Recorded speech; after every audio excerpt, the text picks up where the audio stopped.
call it cultural masturbation or cultural No. That may be it, because I think the thing that we learned from the 60s and 70s with these hippies, and then them becoming the yuppies and the Reaganites and the rest of them, so forth and so on, who actually have America in its second kind of a Vietnam kind of a situation under, of all things, a black president. I mean, and don't even go there with Obama really right now, because he's flipping right now. I mean, I have voted for the guy. I think I told you. yeah, I think that was an opportunistic moment. That was the moment to do that.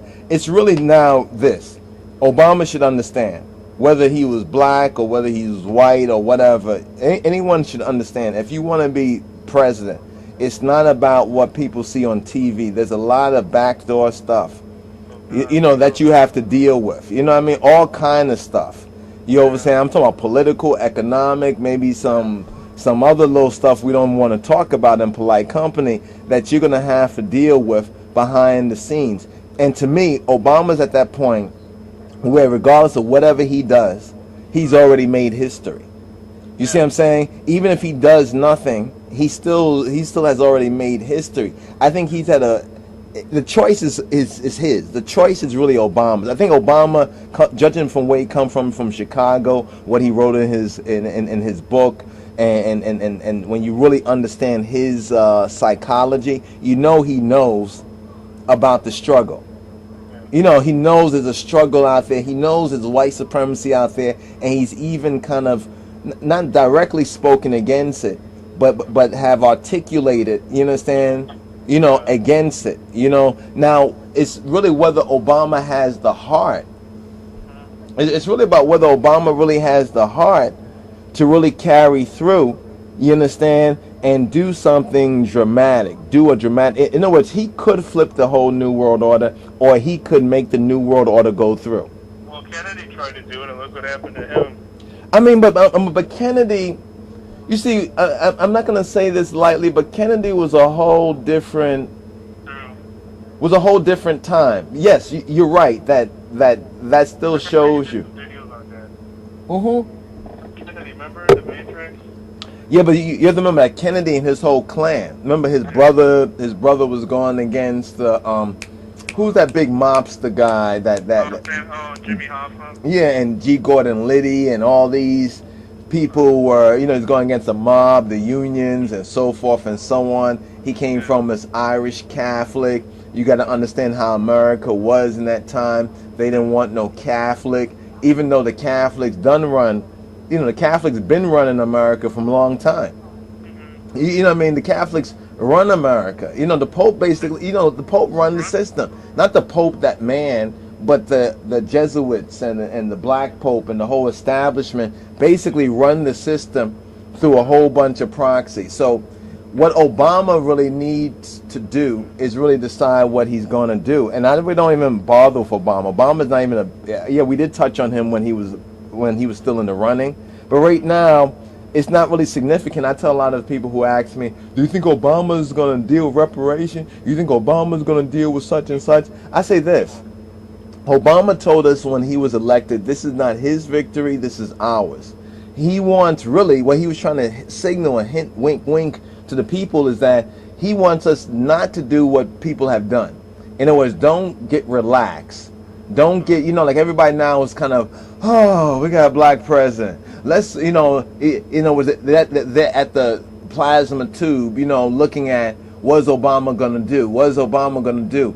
Instead of keeping up their agendas. For example, look at the gays. You remember the gays out in California? They didn't get their marriage thing. They didn't get their marriage thing going on. Even though they wanted Obama, they thought that was an easy shoo-in. With Obama being basically the president, that they would get their vote too at the same time that Obama got his vote. But basically the people turned against the gay thing, but the gays are out there big time pushing their agenda. There's a lot of new movies, there's a lot of new kind of like things on TV and other things. And there's Benetton also was going to do this whole kind of gay advertisement with their fashion to push this whole point of gay marriage and everything. What I'm trying to say is that black groups, I think, feel that they can't say nothing against Obama, but you're not saying it against Obama. You are addressing his administration. You're addressing the United States government that is under, for these 4 years, the Obama administration. You see what I'm saying? So people don't want to kind of attack Obama. They feel if they attack the government, and this is why the New World Order's bet on Obama was a good bet. They feel that if they attack the government, you see what I'm saying? You know, on policies and issues, they're attacking Obama. So therefore, a lot of the real progressive folks are kind of in a suspended animation right now. It seems like that, because even it seems like, because there's a bookstore that's like a Afrocentric bookstore around my area. Like even now, like they showed Obama, like they were behind Obama and stuff. But I'm sure, you know, if things like don't like going and sliding now, I'm sure they're not going to speak out against it. You know, because a lot of people are like kind of in limbo. You know? Yeah. But that means that all these people that so-called declare their right and to vote and don't really understand this so-called democratic, Republican democratic system, because white people have voted in white candidates that they love or whatever like that they know that they feel is the best thing since apple pie, sliced apple pie at that. You understand? And when these candidates or presidents or politicians who are white go against their own white constituency, you know, these white constituencies go out and they attack them. It's a part of the art of politics.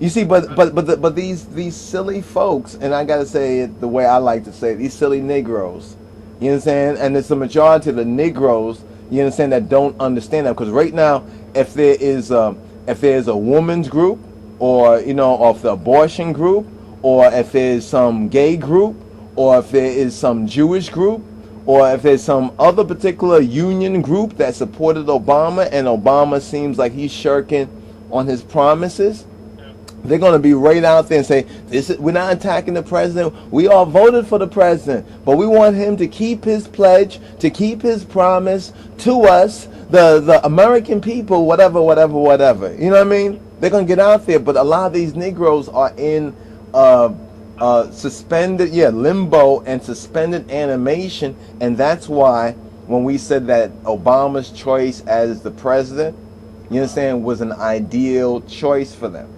You see what I'm saying? Because it gives them time. One of my elder Rastas, like some of my Bingi entrants I talked to, said that, you know, that he was put there. He was put there for by the Illuminati. I mean, he did a lot of work.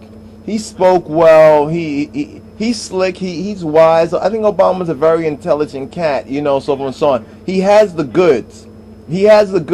But it's not. See, Obama in a sense is also in limbo too, because he tried to tell his supporters, you understand, in the various different black liberation, revolutionary, so forth and so on, communities and others, you know, to continue the struggle. And in other words, almost look at him like the spook that sat by the door. You understand, to continue the struggle, to continue doing what you're doing, but it's it's the people who are so kind of like a frozen psychological state. That's how Willie Lynch described it. They're in a frozen psychological state. They feel like damned if they do, damned if they don't. So they're basically not going to do anything because they don't want to be damned by their own action.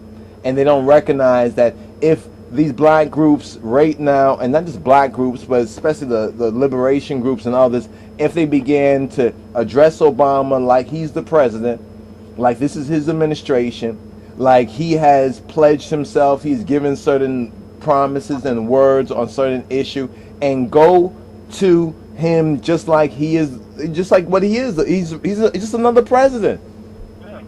Address him as another president. Some people think this. They're like, well, maybe Obama is trying to just kind of like eke out these 4 years. You see, and then after he ekes out these 4 years, then he comes in with his next 4 years, and then he's really gonna do the do. Then he's really gonna show you, you know, what he really was gonna do from way before. But he wanted to make sure he gets enough time to do it. So what he's trying to do right now is kind of prove that he's the ideal, he's an ideal president, and that black people can do what white people can do. I mean, we already know that in some way. I guess a monkey see, monkey do. You understand? I mean, anybody can do, if you teach them and if they're willing, so forth and so on.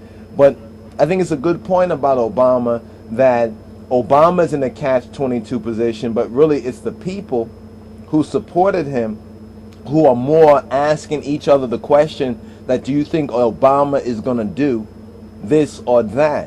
And one thing they don't recognize, unless something comes from the ground up, from the grassroots up, unless it's brought from the people to the government, you understand, unless you put that challenge to the powers that be, the powers that be are not going to change anything. They're not going to change any policy. In fact, Obama can't really change any policy just like that on anything unless there is a challenge from constituent groups.